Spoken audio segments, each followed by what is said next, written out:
नमस्कार। हरियाणा प्रदेश की सभी जनता को मेडिकल छात्रों की तरफ से प्रणाम। आज हमारे संघर्ष को 51वां दिन है। हमें 50 दिन संघर्ष करते इस मेडिकल बॉन्ड पॉलिसी के विरोध में प्रदर्शन करते हो चुके हैं। कई दौर की वार्ता उच्च अधिकारियों एवं माननीय मुख्यमंत्री जी के साथ हो चुकी है। उसके बाद भी अभी तक कोई निष्कर्ष पूर्ण समाधान इस चीज का नहीं निकला है। और आज 51वें दिन, आज जो भी संगठन हमारे साथ यहाँ पे जुड़े हैं सब हमारे साथ आए हुए हैं और उस पे हमने मजबूरन, हमारी कोई भी मांग ना सुनने के कारण आज मजबूरन हमें राष्ट्रपति महोदया जी को पत्र लिखना पड़ रहा है। और पत्र हमने आज अपने खून से लिखा है और हम यही आशा करेंगे राष्ट्रपति महामहिम राष्ट्रपति जी से कि वो हमारे खून का पत्र देखकर हम बच्चों की जो दर्द है समझेंगे और हमारी मांगे सुनेंगे और जल्द से जल्द इनको पूरा करेंगे।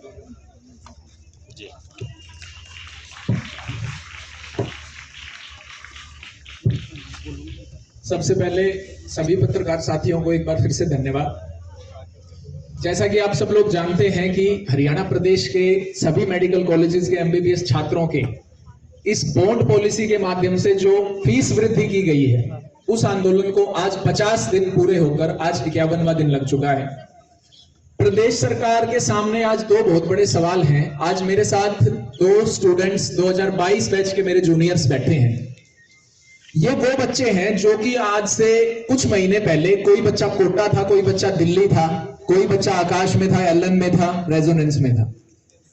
ये बच्चे ये सपना देख रहे थे कि थोड़े टाइम बाद नीट की परीक्षा होगी और वो परीक्षा देने के बाद में हम मेडिकल कॉलेजेस में जाएंगे।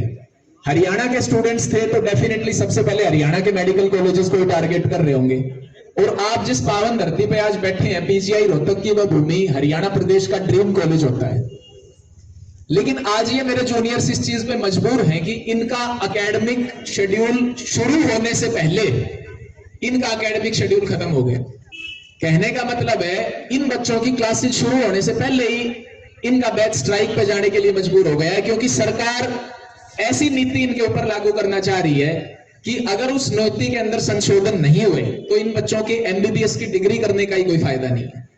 उस मजबूरी में आज ये स्टूडेंट्स इतने मजबूर हो गए हैं कि ये दाखिला लेने के बाद में, अपनी दाखिला प्रक्रिया पूरे करने के बाद में, डे 1 से जिस दिन ये बच्चे अपना मेडिकल यहाँ पे करवा के गए थे उस दिन से बच्चे धरने पे बैठने के लिए मजबूर है। मैं पूछना चाहता हूं आज प्रदेश सरकार से, क्या इन बच्चों ने नीट की परीक्षा इस दिन के लिए दी थी? कि इन बच्चों को क्लासरूम्स में नहीं, डी हॉल्स में नहीं, लेबोरेटरीज में नहीं, या संस्था के बाहर सड़क पे बैठना पड़ेगा? इन स्टूडेंट्स ने मेहनत करके रैंक लाके आज इन स्टूडेंट्स में से किसी के फादर दर्जी है, किसी की मदर सिलाई करती है, किसी के पापा का की कोई छोटी सी दुकान है। आज उस वर्ग के ये सभी स्टूडेंट्स जो मेरिट के दम पे आज इस इंस्टीट्यूशन के अंदर आए हुए हैं, उनके लिए क्या हालत सरकार ने बना दी है कि वो बच्चे दाखिला लेने के बाद क्लास शुरू होने से पहले वो बच्चे यहां पे बैठेंगे। दूसरी बात, 2022 बैच के जो स्टूडेंट्स हैं उनके यूनिवर्सिटी एग्जामिनेशंस शेड्यूल थे 26 तारीख से, सेकेंड ईयर के एनुअल एग्जाम्स। लेकिन उन बच्चों ने प्रशासन को चिट्ठी लिखकर एनुअल एग्जाम्स में अपीयर होने में अपनी असमर्थता जताई है। उन्होंने ये नहीं कहा हम परीक्षाओं को बॉयकॉट करते हैं, क्योंकि परीक्षा देने के लिए हम यहाँ पे आए हैं, डिग्री लेने के लिए ही हमारा उद्देश्य है इस संस्था के अंदर। लेकिन सरकार का जो एडमिनिस्ट्रेटिव खाका है, जो उसकी कार्य प्रणाली है, उसने आज इतना मजबूर कर दिया है कि स्टूडेंट्स अपने एनुअल एग्जाम्स भी बॉयकॉट कर रहे हैं। प्रदेश सरकार को हमने 2 दिन पहले आदरणीय कुलपति महोदया हेल्थ यूनिवर्सिटी के माध्यम से भी एक निवेदन भिजवाया है कि जो भी अमेंडमेंट्स माननीय मुख्यमंत्री जी ने 30 नवंबर 2022 को हरियाणा निवास में हुई मीटिंग के बाद में किए थे, वो सभी अमेंडमेंट्स को आज 20 दिन पूरे होकर 21वां दिन लग चुका है।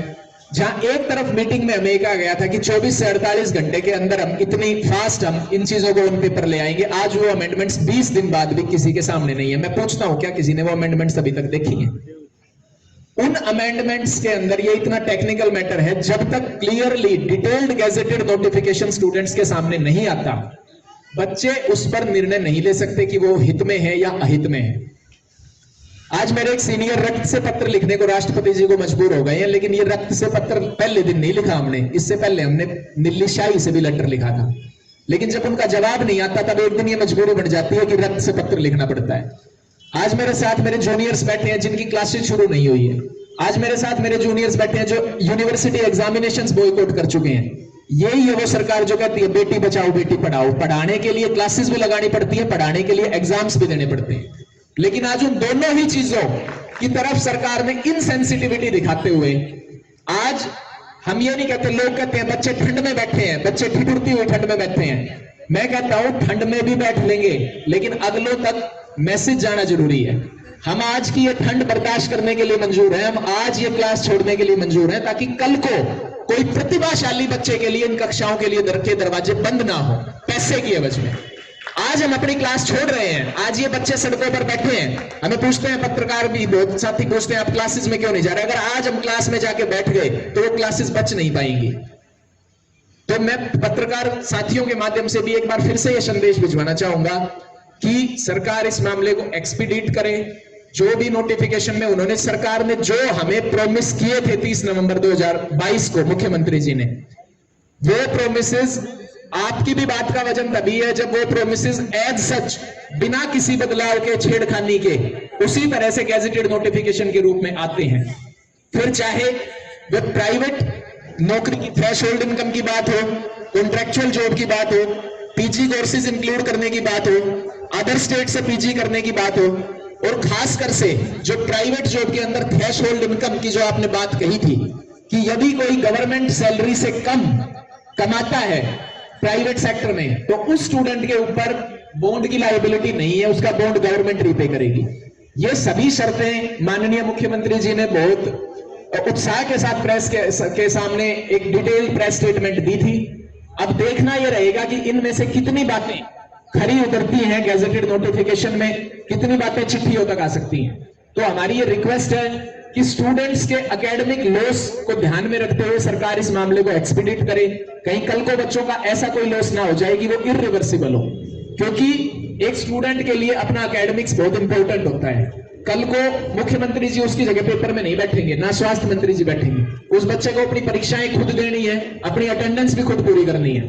तो उन स्टूडेंट्स के एकेडमिक लॉस को सरकार ध्यान में रखे, मामले को एक्सपीडिट करे, और गैजेटेड नोटिफिकेशन में वो सारी बातें जो आपके प्रोमिसेस थे वो आने के बाद में विद्यार्थी अगर वो एज सच आते हैं तो उसके बाद उस पर कुछ सोचा विचारा जा सकता है, लेकिन वो कृपया आप जल्दी करें, उसमें डिले ना किया जाए।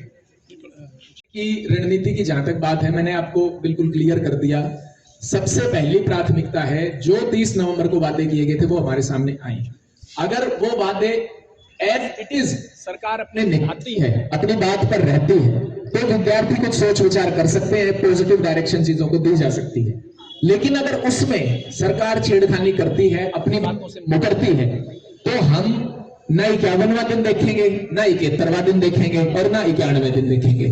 फिर हमने ठान रखी है, क्योंकि हम यहां पर आज सिर्फ ये किसी एक 20 बैच, 21 बैच, 22 बैच, 2-3 बैचेस का सवाल नहीं है।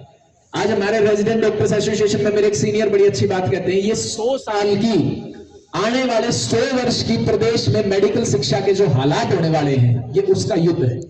और ये पहले दिन हम यही सोच के बैठे थे कि ये आने वाली पीढ़ियों के लिए अब लड़ाई लड़ रहे हैं, और हम उसी जोश और उसी मेंटल मेकअप के साथ ये लड़ाई लड़ रहे हैं, क्योंकि आने वाले समय में हरियाणा प्रदेश के अंदर कोई बच्चा इन 4-5 गवर्नमेंट मेडिकल कॉलेज से एमबीबीएस करने का सपना देखेगा या नहीं देखेगा, ये आज हमारी जोश के ऊपर निर्भर है, हमारे संघर्ष के ऊपर निर्भर है। और हम ये चाहते हैं कि वो बच्चा जरूर वो सपना देखे, क्योंकि उनके सपनों की हत्या कोई नहीं कर सकता। उन सपनों का अधिकार देश का संविधान देता है। उन सपनों के लिए आज हम लड़ रहे हैं। इसलिए प्रदेश सरकार से फिर एक बार निवेदन है कि प्रोसेस एक्सपीडिट करें और जल्द से जल्द अपने प्रोमिसेस पे खरा उतरें। मेरा नाम अर्पण है, मैं पीजीआईएम में स्नातक एमबीबीएस 2022 बैच की छात्रा हूँ। नमस्कार, मेरा नाम कमल महिपाल है, मैं एमबीबीएस 2022 बैच का छात्र हूँ।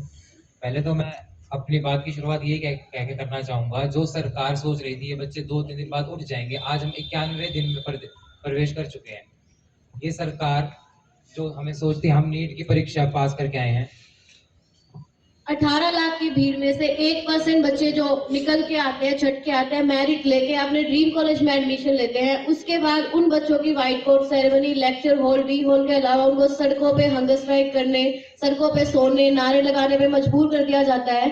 तो मैं ये पूछना चाहूंगी, ये कहाँ की हेल्थ और कहाँ की एजुकेशन है जो स्टेट गवर्नमेंट हमें प्रोवाइड कर रही है?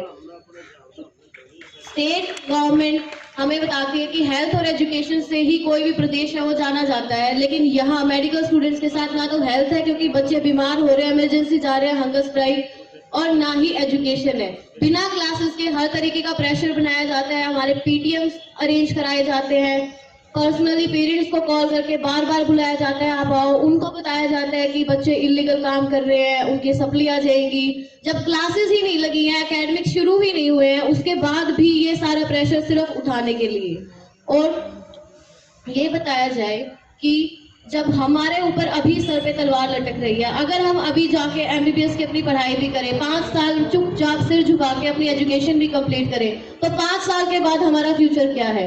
5 साल के बाद भी तो वही खड़े हैं जहां आज खड़े हैं। इससे अच्छा आज हमने निर्णय लिया अपने सीनियर्स के साथ खड़े होकर एकजुट इस अन्याय के खिलाफ आवाज उठाने की, क्योंकि अगर आज हम आवाज नहीं उठा पाए तो 5 साल बाद हमारी सुनने वाला और हमारे लिए खड़े होने वाला कोई नहीं होगा। नहीं दिए गए। जब 10 लाख रुपए का नोटिफिकेशन आया था, उसी टाइम ये आंदोलन इतना आग पकड़ा था। हमारे सीनियर्स ने काउंसलिंग रुकवाई थी, और वो काउंसलिंग का और उस टाइम जो आरडीए जो थी उन्होंने सपोर्ट किया था, उसी का था कि 2 दिन के अंदर अंदर वो वापस ले लिया गया था, 10 लाख नहीं। और अभी भी एडमिशन हमें बॉन्ड डिपॉजिट करवाने के बाद ही दिया गया है।